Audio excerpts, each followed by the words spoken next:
All right, and here we are, jumping right into the first game. We have Poetry as the red Terran player down on the bottom right of Kdaria. And again, I don't know if it's Kdaria or Kdaria, so it's going to change a lot. Be prepared. And Isurus is playing their first Zerg player, MuRiLa, here in Game 1, and he is the blue Zerg on the bottom left corner. So it is a best-of-9 winners format still, just like Team Arena Challenge was. So this part at least should be familiar to you. Whenever a player loses, their team just picks who goes next and picks the map that they'll be playing on next. So if MuRiLa wins, then ZeeZ will have to throw up a new player. If Poetry wins, Isurus will have to throw up a new player and map choice.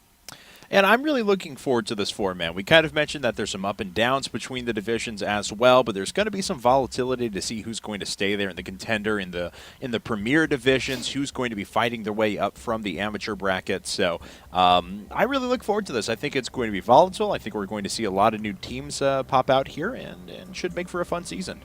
I'm really curious what kind of strategies we're going to be seeing because these players are a little bit lesser known. I'm not sure.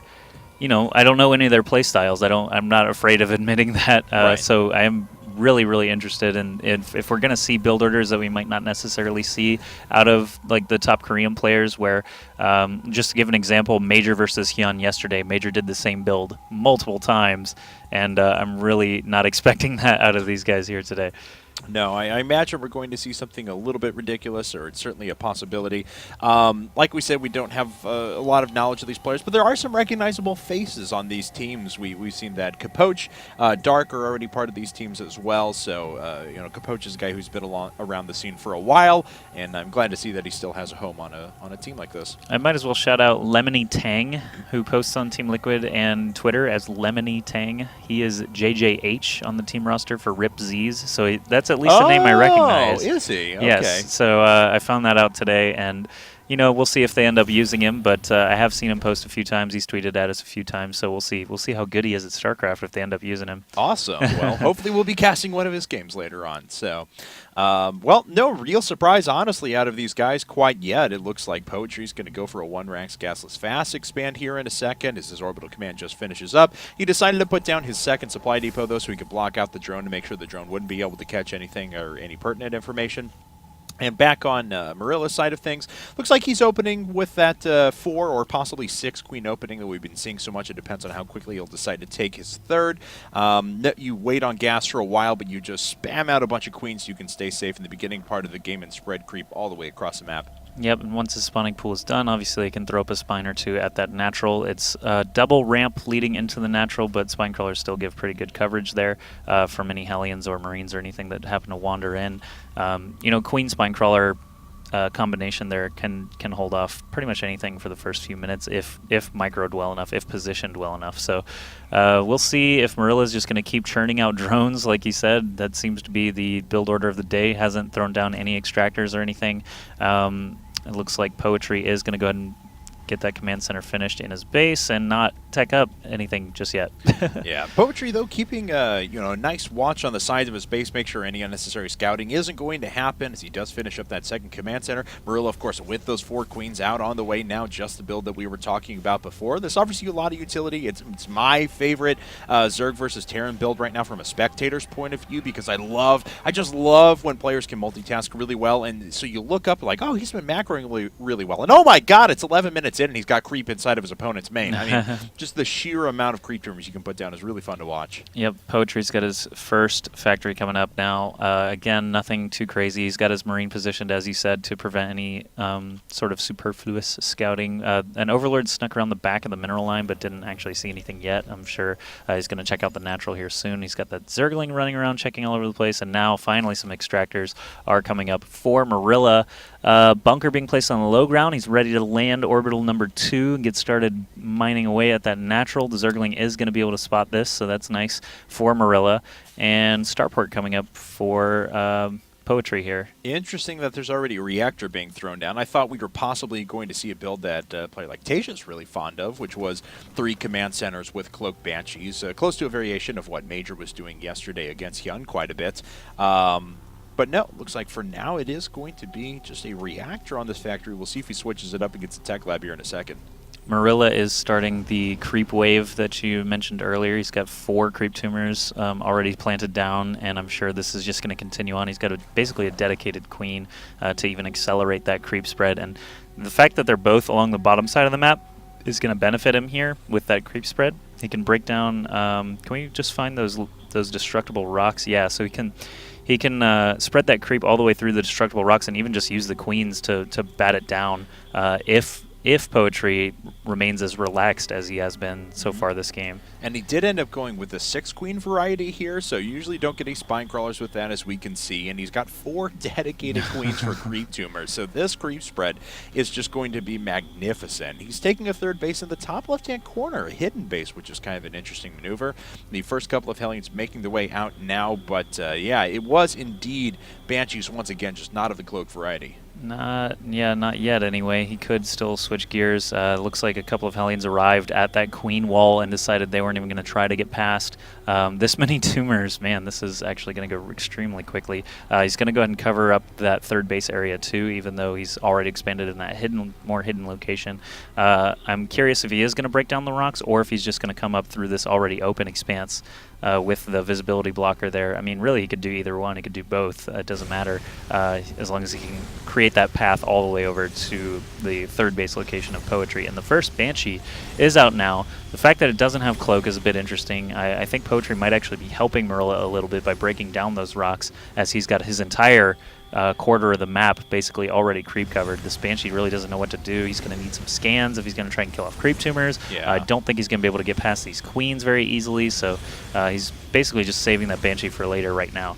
And the Raven is actually coming up now for Poetry as well, so he will be able to combat those creep tumors. Yeah, but Hellions take about 1.5 years to go through destructible rocks, so they're not going to be down anytime soon. Really doing a nice job to make sure he keeps the space open, doesn't put a tumor over where his hatchery is actually going to end up at. As we can see, though, Poetry's moving into 2 more factories, so total of 4 are going to be up. He's got a nice mech build coming along with a third base, so trying to get whatever damage he can done. And look at this, catches the drones as they're en route to the third base on the top left-hand corner, so he knows exactly what's going on and has already inflicted some pretty good economic damage. Yeah, nice catch by Poetry, but these Hellions, like 4 Hellions, are not going to be able to kill a hatch incredibly quickly either, so MuRiLa doesn't have so much to worry about. The Banshee is going to try and take out the hatch itself, it looks like, and might be successful. Are those 2 spores coming up right there? Yes, yep, they are. So the Banshee will have a limited time to pick off. I'm surprised these drones, he's still droning from this base. But Queen pops out, so they're going to have a little epic one-on-one battle. It's pretty passive all around the rest of the map right now. It looks like Poetry is going to start to move with some more Hellions, but Banshee beats Queen and gets out of there before the spores finish. Nice pickup for Poetry.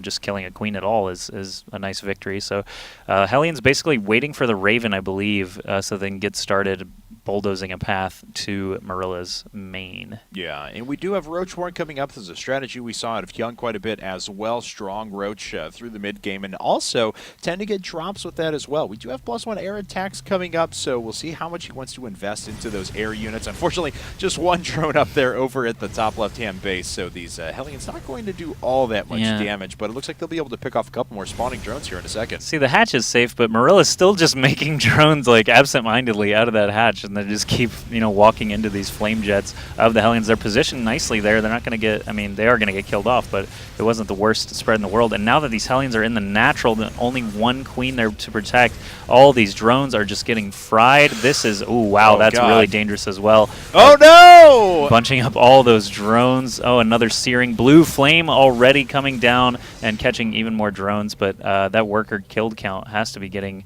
a little ridiculous, 20-1 already. So MuRiLa responding now with this first wave of Mutalisks. No turrets in the air, or on the ground, excuse me. Oh God, for not Poetry, at all. no turrets anywhere. So these Mutas are going to have free reign. They can pick off add-ons. They can pick off that Raven, which would be quite nice. Instead of hovering over the bunker, they could back off a little bit. But does force a point defense drone out, so the bunker's going to hold for now. So even though it wasn't the most damage done, oh, and magic boxing on top of the Thor as well. So going to pick off another worker or another Thor there. We'll see if it gets repaired up. No, this factory taking a little bit of damage, so the auto repairing SCVs actually went after the factory for a little while. Javelin missile does have 1,000,000 range, so it is able to hit a Mutalisk and pick it off as they move on out. Yeah, finally, obviously, he's going to start building some turrets. A couple of them going up in the main now. This medevac is still just chilling, just waiting. waiting for orders, but it looks like Poetry's basically forgotten about it. The third base that MuRiLa took is actually back and thriving. Not thriving, sorry. 3 drones. It's getting there. It's open, basically. Yes. He can start droning without just having them die immediately to fire. So that's nice to have that.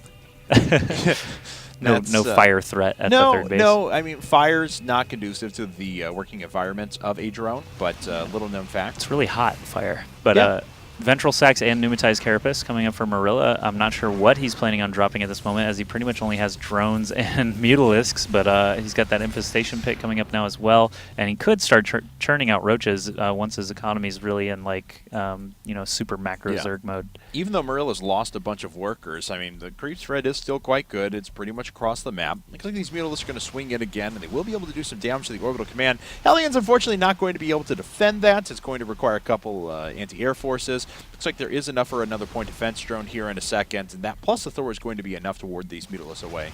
Yeah, so these mutas could be a little bit more effective, just hopping right back into the natural or the main as soon as that Thor arrives. They can just say, "Oh, we're way faster than you," and fly over his head and go somewhere else and start doing damage. But right now, Poetry is going to do a Hellion drop. The only ground force here is this Queen again, just like over at the natural earlier. So a lot of drones are going to catch that blue flame to the face, get fried, nice and crispy. The Queen is going to pick off one of the Hellions, but at a pretty large cost to his economy. Yeah, another 6 workers go down there, so it's total 26 Overlords killed.